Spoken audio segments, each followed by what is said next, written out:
Et V, cette grille de défense, elle est au bout de sa vie. Et salut tout le monde, c'est Gis, merci de me retrouver sur Coach Perso Déco. Vous venez de le voir à l'écran, clairement elle est caca boudin. Là on aura bien compris que de toute manière il faut passer au post-peinture. Mais parfois c'est plus subtil, les grilles s'abîment mais on ne le détecte pas forcément. Alors dans cette vidéo on va s'intéresser justement à ce paramètre, remise en état, donc vraiment le guide complet de A à Z pour pouvoir repeindre une grille de sécurité. On va s'intéresser aux grilles de défense, en l'occurrence j'en ai deux. Ça, c'est la petite du garage et j'ai également celle-ci de la salle de bain. On a un traitement ici de surface qui est là, on va dire, la plupart du temps, c'est de la cataphorèse. C'est ce rendu qui est un petit peu noir, parfois même un petit peu brillant quand on achète les grilles de sécurité. Bien souvent, quand les grilles de défense, on souhaite ne pas les mettre en peinture et que finalement on veut les garder noires, elles ont tendance à rester avec ce produit. On arrive, on va dire, au bout du produit. On voit bien que la fleur de rouille, voilà, a commencé à se développer. Comme on peut le voir, on a des résidus de crépi de façade ici. On en a également là, au-dessus. Là, regardez, il y a une bonne giclée. Pour éliminer efficacement les aspérités sur les barreaux, il n'y a rien de mieux qu'un riflard courbé.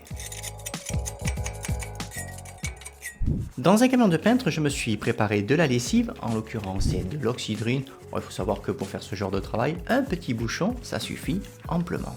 On n'hésite pas, hein, je veux dire. On y va joyeusement. Regardez le jus déjà qui se forme. Tout ce jus là, voilà, c'est pas bon. Hein.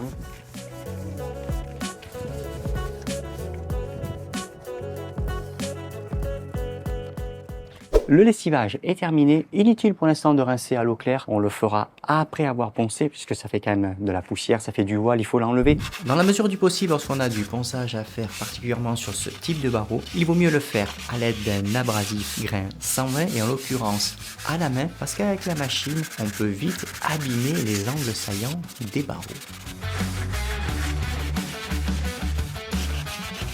Ce qu'il faut bien penser, c'est que le ponçage, ça va enlever des résidus de peinture, des coulures, comme là un peu de calamine, mais surtout le ponçage, ça permet de marquer le support, marquer l'ancien film de peinture pour améliorer l'adhérence de la future couche de peinture. Et en extérieur, ça ne pardonne pas. Si malheureusement la peinture, elle n'a pas été poncée, entre guillemets pas dépolie, vous pouvez avoir des défauts d'adhérence. Et en extérieur, parfois, moi je l'ai déjà vu sur les chantiers, au bout d'1 an et demi, 2 ans, c'est déjà rincé. Le premier réflexe pour enlever la poussière, c'est de prendre un chiffon microfibre et de se dire, allez hop, un petit coup de chiffon vite fait, bim bam boum, on passe à la peinture. Le problème, c'est que les ouvrages métalliques, dans la plupart du temps, il y a des volutes, il y a des formes, il y a des coins, des recoins. Pour enlever dans ces conditions proprement le voile de poussière, parce qu'il faut vraiment l'enlever, sinon c'est le défaut d'adhérence, on utilise un pulvérisateur à pression continue. Et pour rincer, le mieux, c'est la lavette. Alors là, je pompe. On envoie, vous voyez, la petite pluie, juste de l'eau bien sûr, pas de lessive, rien d'autre. Hein.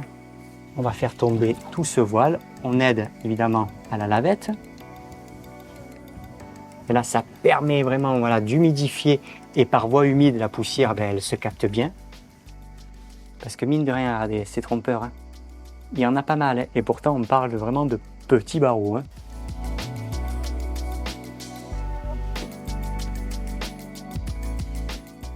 Et là, on profite de la lavette, on essore bien. Et vous voyez, on vient tamponner de partout où on a un peu ce qu'on appelle des résidus d'eau, parce que parfois le barreau il n'est pas nickel chrome. L'eau a tendance un petit peu à stationner. Alors l'hiver, généralement, on va plutôt essuyer, c'est pour éviter d'avoir l'humidité et ce qu'on appelle la fleur de rouille qui se développe. Mais là, en plein été, ça va être très très vite sec. Je vous fais une petite parenthèse et je vous montre la grille ici de la salle de bain qui est orientée à l'ouest. Vous voyez ça là, ce qu'on voit là.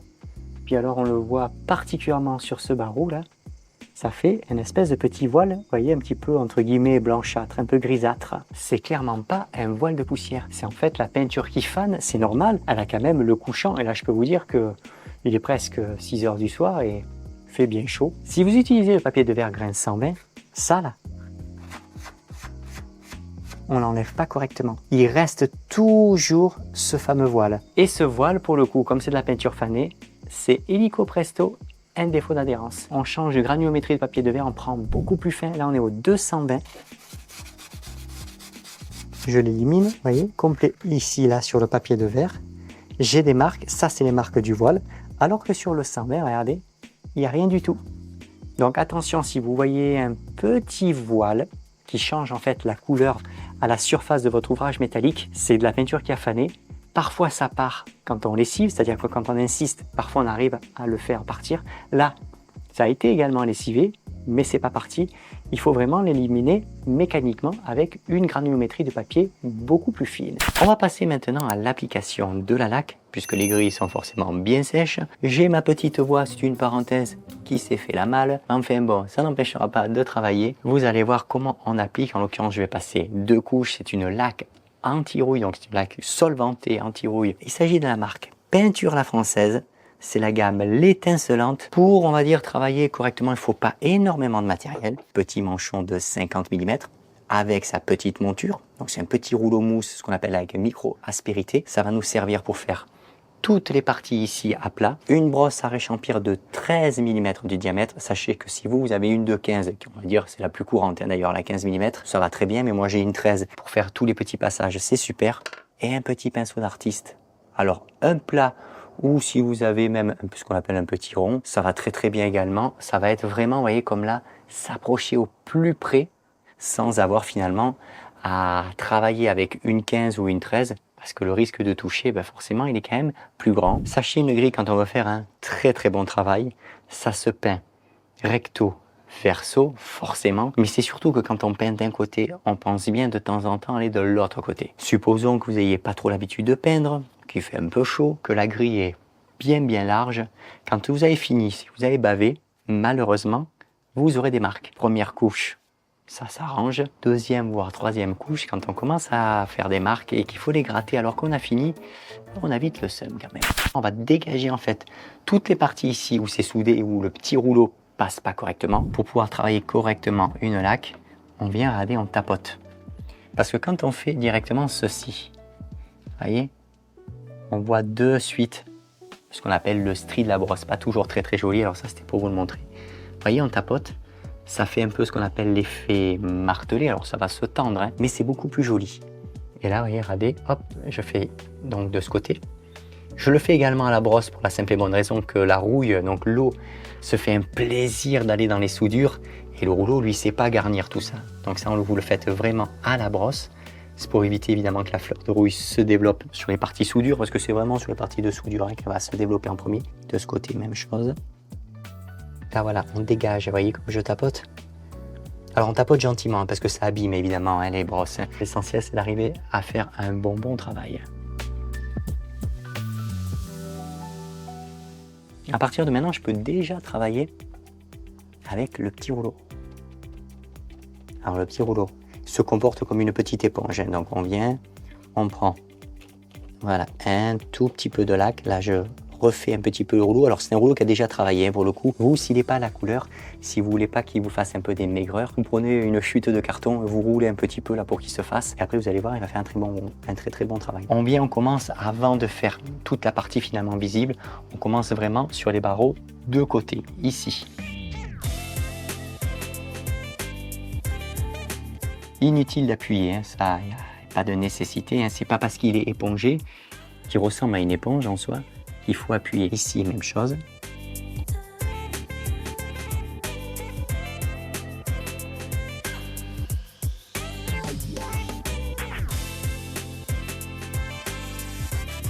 Là, l'avantage, vous voyez, j'ai des bords symétriques. Ça me permet de vraiment raser le barreau. Ça, c'est super.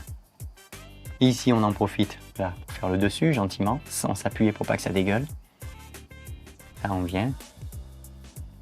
Et on peut passer, on peut estomper, vous voyez, avec le petit rouleau. Et là, même chose. On recharge, mais alors très modérément. Vous voyez, j'en ai pris 3 fois rien. L'essentiel, c'est que quand on charge le petit manchon mousse, il faut que ça soit homogène. Sinon, vous allez faire de suite un pâté et c'est assez compliqué à enlever.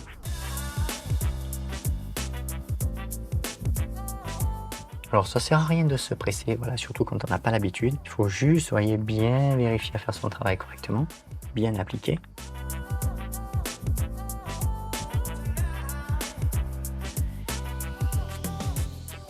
Le dessous, là, on arrive, on se baisse.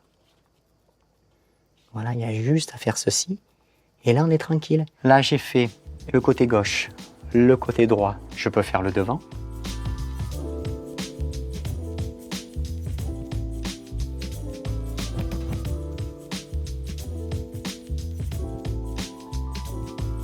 Un premier barreau, on va dire, sur toutes les parties, évidemment, qui sont de mon côté. Je ne parle pas de l'arrière. Côté garage, c'est vraiment très très propre. On a un tout petit effet martelé, mais très honnêtement, c'est très très joli. Ça reste discret. Puisqu'on a fait celui-ci. Vous voyez, regardez, on dégage ici, là, au niveau de la soudure. Là, on le voit, de toute façon, il y avait la fleur de rouille. Là, je peins, je tapote. Vous voyez, j'élargis suffisamment pour que le rouleau ne vienne pas taper sur ce barreau. C'est-à-dire que clairement, vous n'arrêtez pas de peindre pile dans l'axe. Sinon, lui, il touche, il talonne, et si vous vous en apercevez pas, ici vous avez une surcharge de lac. Voilà, vous voyez, j'estompe. Donc de ce côté, je le fais de celui-ci. L'avantage de travailler avec la laque glycéro, c'est le temps d'allonge. Vous allez avoir plus d'aisance pour pouvoir travailler, et quand on n'a pas trop l'habitude, c'est quand même appréciable parce qu'il faut savoir que ça existe en acrylique. On peut faire maintenant des barreaux, on peut faire des ouvrages métalliques avec ce qu'on appelle des lacs additivés, agents anti-rouille, mais acrylique, on a quand même moins de temps devant soi pour pouvoir travailler. Parfois, on se fait tellement surprendre que ça fait des pâtés partout et c'en est vite dégueulasse. Voilà, là, on dégage bien. Toujours pareil. C'est vraiment pour que le petit rouleau passe, on va dire, sans cochonner, sans faire de pâté. C'est pas joli. Ici, j'ai rechargé mon petit rouleau. Vous voyez.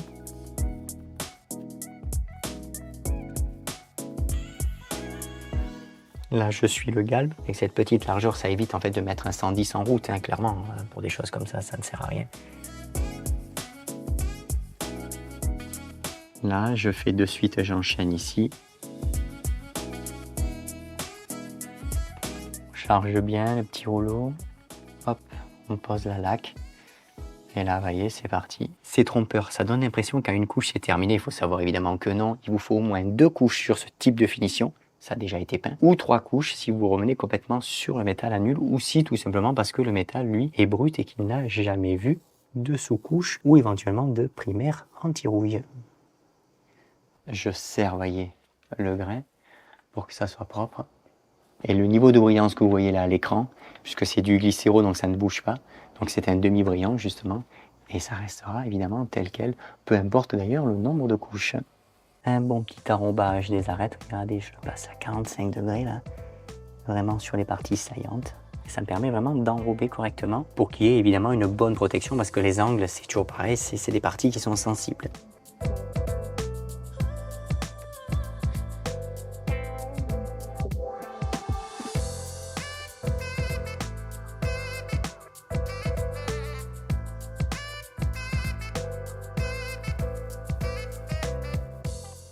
Alors la même chose, la soudure, je la dégage. Alors pour le coup, la soudure, là on est à l'arrière, elle est quand même plus visible. Là c'est beaucoup plus apparent.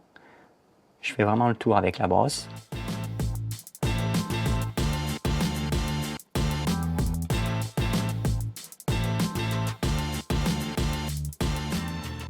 J'ai mis en place un vieux miroir. Alors, miroir dans la caisse du peintre, c'est important. Tout ce qui ne se voit pas, tout ce qui demande de la précision, ben là, comme là, je vois bien ici, voilà la soudure. Je vois bien ici, voilà la fleur de rouille qui avait commencé à se développer. Je vais utiliser le petit pinceau d'artiste. Ça me permet vraiment de raser. On pourrait en soi utiliser une brosse coudée. Le seul problème de la brosse coudée, c'est que même quand on prend la plus petite, quand on vient comme ça tapoter, ça bave. Ça en fout partout, c'est pas très propre. Vraiment, l'idéal, voilà, c'est de le faire avec la petite brosse à échampir et là, le petit pinceau d'artiste, juste pour contourner et en fait, vraiment dégager ici le dessous et les parties soudures pour ensuite passer quand même le petit rouleau.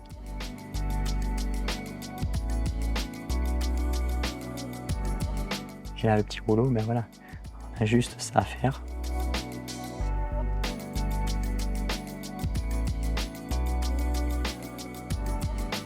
Là, on regarde son travail.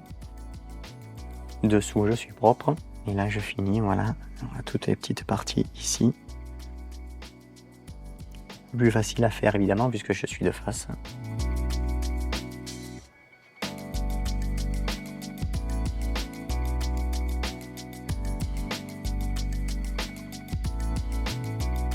Il me reste le plat comme la traverse supérieure. Ah, ça ne change pas.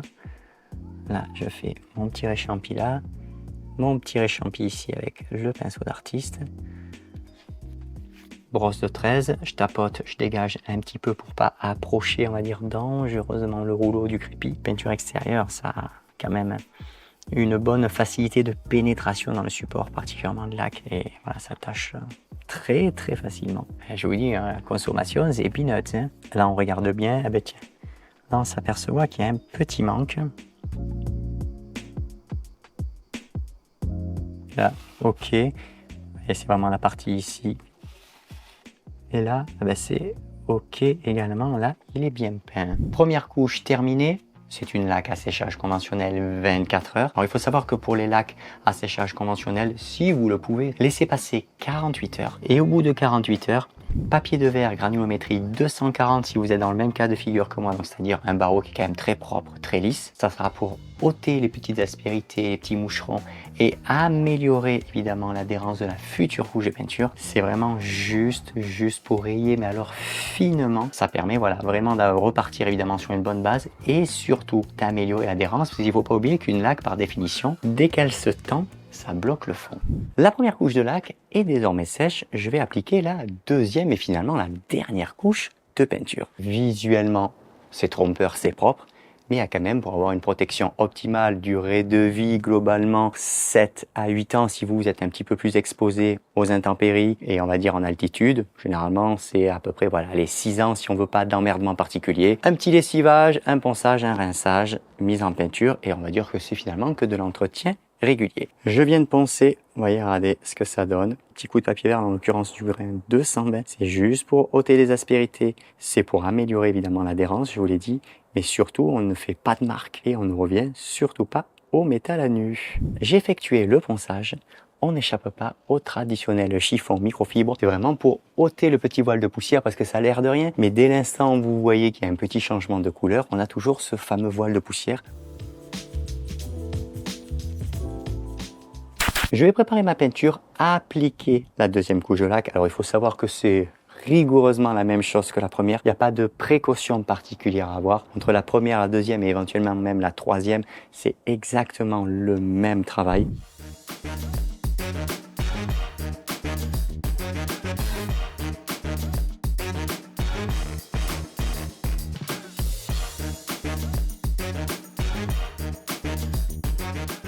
J'ai terminé l'application de la deuxième couche, c'est très propre, ça brille bien et ça va rester comme ça, on va dire quand même globalement un petit moment. Et si vous avez des petites choses qui se collent sur la grille, comme là on voit une espèce de petit poil blanc, il y a une solution pour s'en débarrasser. Ce n'est pas méchant puis ça ne vous fera pas de marque sur le support. Toutes ces petites choses qui se collent, et parfois c'est quand même des petites feuilles, ça arrive, petites feuilles elles se collent dessus. Sachez que vous pourrez les enlever à l'aide d'un chiffon microfibre ou encore mieux, une peau de chamois, vous venez, vous le passez directement comme ici sur le barreau, vous laissez passer 48 heures en plein été si vous êtes dans un coin où il fait globalement chaud. En intersaison, c'est 72 heures pour ne pas abîmer, altérer évidemment le film de peinture puisque la laque va commencer après gentiment à se tendre. Faites barreau par barreau, ça va enlever les petites feuilles, les petits poils et toutes les petites conneries qui peuvent se coller, les petits moucherons par exemple. Et là pour le coup, vous aurez un travail qui sera bien propre. Notre tuto est désormais terminé. Merci de m'avoir suivi. À bientôt tout le monde.